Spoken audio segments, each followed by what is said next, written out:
The bad thing is you can't get them over the hump. Jerry Jones needs to fire Jason Garrett and hit the reset button and move forward. I want to talk about one thing about the Cowboys before I move on, and then I'm gonna hit this. Damn,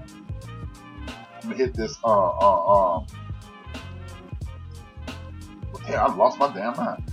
I'm gonna hit this.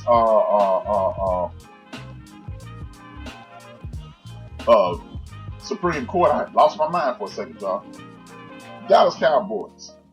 I am wishing you the worst. I know my man D Great listen. I know my cousin Terry down there in Texas listen. He's a big time Dallas Cowboys fan. Any other Cowboy fans that are my friends and family are listening, it's really not against you. But the Dallas Cowboys get what they deserve. 365 days ago, you knew Dak Prescott was the quarterback that you wanted to take into your future.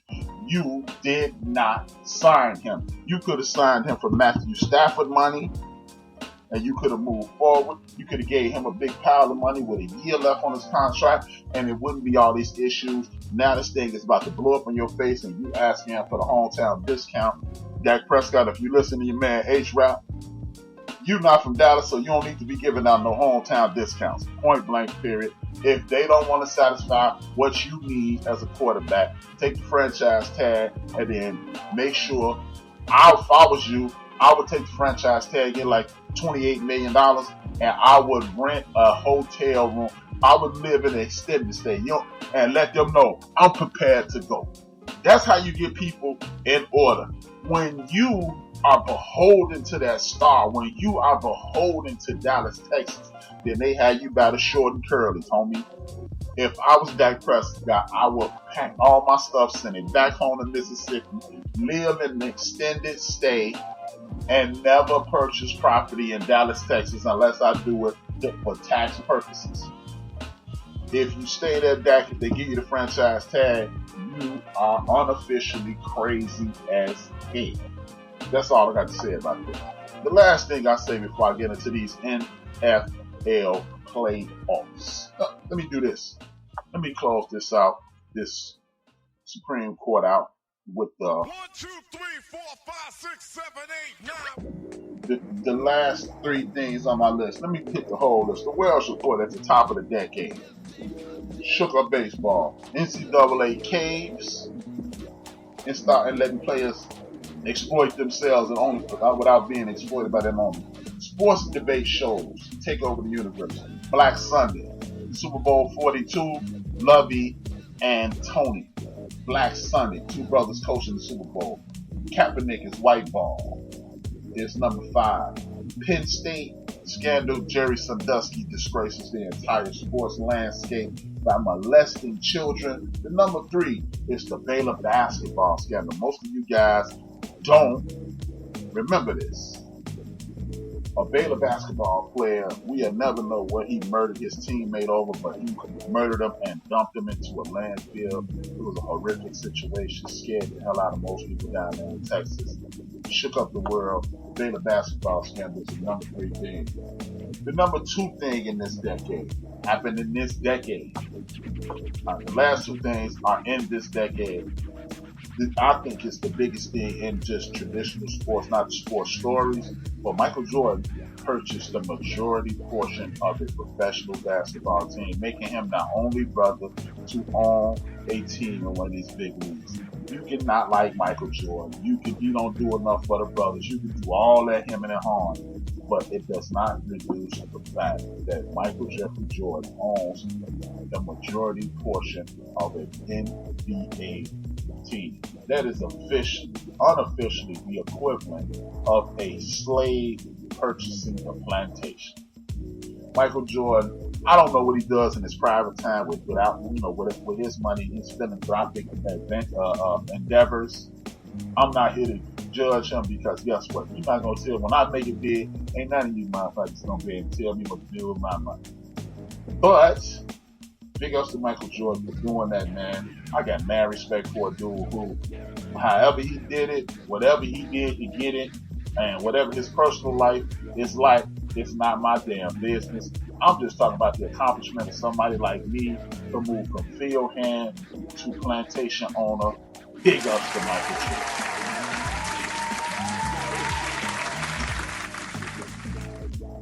MJ does, my man RC says, MJ does a lot of communities, lot for communities, but he does it private. Big ups to Michael Jordan, exactly RC, man. He don't have to put what he does on TV. A lot of people, oh man, all Michael care about is his money. Oh, what the hell are you caring about? You ever notice RC and other listeners, that people that complain about what Michael Jordan does and does not do, what his private life is and is not, they ain't doing a damn thing but telling you about Michael Jordan. Motherfucker ain't picked up trash off the street, but you want to talk about somebody and all their money and what they need to be doing. What I would like to say to all you people that be talking that nonsense about Jordan and what he's not doing, I'm going to need you to grab the nearest chair, find the nearest corner, and Sit your ass down. Sit your ass down. because you ain't doing nothing but huffing and puffing, you ain't doing nothing. It's amazing how the uber critical are always the do nothings. You know everything that should be done, but you haven't done anything charitable in your community.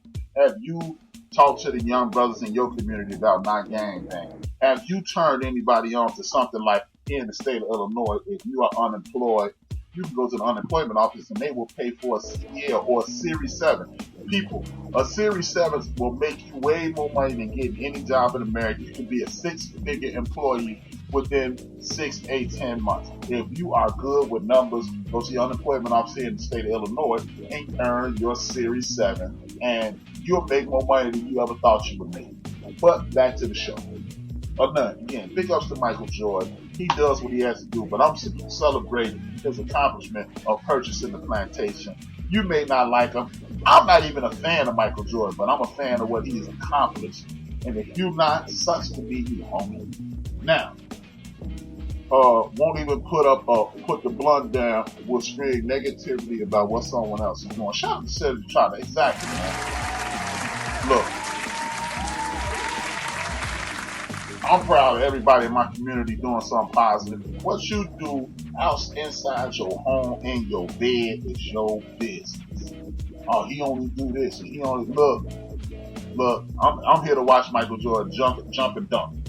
I'm here to watch all these dudes. I'm not a fan of Kobe Bryant. I'm not a fan of Michael Jordan. I'm not a fan of Allen Iverson. I like rooting against them though, because you know what? When you root against them, you get one of the greatest shows ever.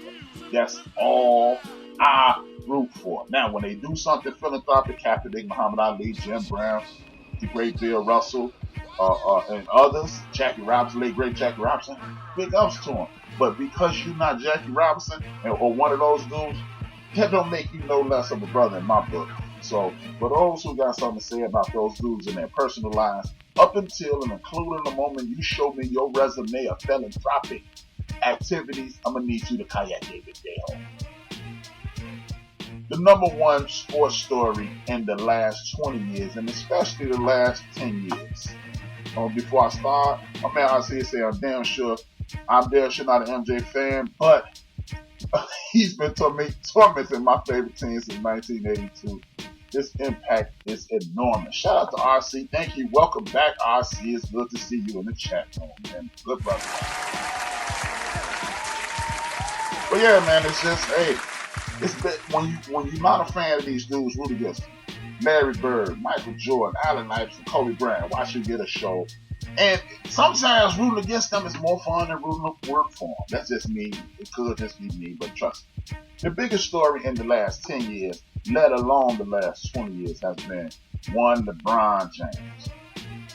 Oh man, I don't like LeBron. First of all, up until you get an opportunity to have a baby bound, don't tell me if you don't like him. I'm not asking you to date him. I'm not asking you to have no kids bound. I'm not asking you to let him date your sister. I'm talking about his accomplishments. This dude has lived up to the hype. It is a rare occasion when they say you are the next thing up and you live up to it. LeBron James has exceeded all expectations. Oh man, he's 3-6 in the finals. Ask Karl Malone, ask Patrick Ewing, ask Reggie Miller, ask John Stockton, ask a whole host of all-time greats, Bernard King and others.